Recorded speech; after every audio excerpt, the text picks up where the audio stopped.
हां, आपण दोघेही त्या ठिकाणी नाराज होता अशी देखील माहिती समोर येते. एकीकडे हे सगळं मंजूर होतं. शक्तीपीठ मार्गाबद्दल एका बाजूला राज्य शासनाच्या वतीनं समृद्धी मार्गानंतर सातत्यानं प्रयत्न चाललेले आहेत आणि त्या प्रयत्नांच्या पाठीमागं सरकारची भूमिका एका बाजूला विकासाकडे दळणवळणाशिवाय विकास होत नाही हीच कल्पना आहे. परंतु दुसऱ्या बाजूला कोल्हापुरातल्या आमच्या शेतकऱ्यांची जी काही व्यथा आहे ती आम्ही मांडली आणि ही व्यथा मांडत असताना एका बाजूला विकास व्हायला पाहिजे, पण विकास होत असताना शेतकऱ्यांची सुद्धा बाजू समजून घेऊन आपण पुढे गेलं पाहिजे अशा पद्धतीचीच भावना आम्ही मांडली. तर आता 12,000 कोटींचा कर्ज सरकार घेणार आहे, हा निर्णय सुद्धा झालेला आहे.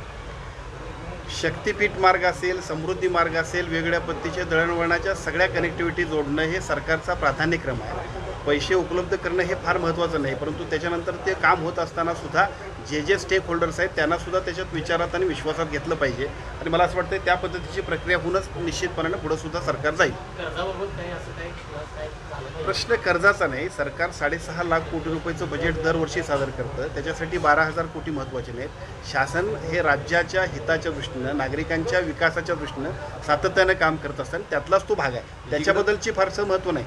महत्त्व किंवा एक अतिशय आवश्यक गोष्ट अशी आहे की या सगळ्यांमुळं आमच्या कोल्हापूर जिल्ह्यातल्या ज्या शेतकऱ्यांच्या व्यथा आहेत त्यासुद्धा समजून घेऊन आपण सरकारनं पुढं जावं हीच भूमिका आदरणीय मुश्रीफ साहेब असतील आम्ही असं ती कॅबिनेटसमोर मांडली. एकीकडे तुम्ही देखील ही भूमिका मांडली, मात्र दुसरीकडे शेतकऱ्यांनी याला प्रचंड विरोध केलेला आहे. सतीश पाटील असून विशेष करून त्यांनी मात्र या संदर्भात मोठा लढा उभा करू असं देखील म्हटले. राजेश शेट्टींनी देखील त्यासाठी कोल्हापूर जिल्ह्यातल्या शेतकऱ्यांची भावना सर्वच लोकप्रतिनिधी, सर्वच राजकीय सामाजिक क्षेत्रातले मान्यवर मांडतात आणि तीच भूमिका आम्ही सुद्धा मांडतोय आणि मला असं वाटतं की सरकार त्याच्याबद्दल निश्चित काहीतरी चांगला सकारात्मक विचार करेल.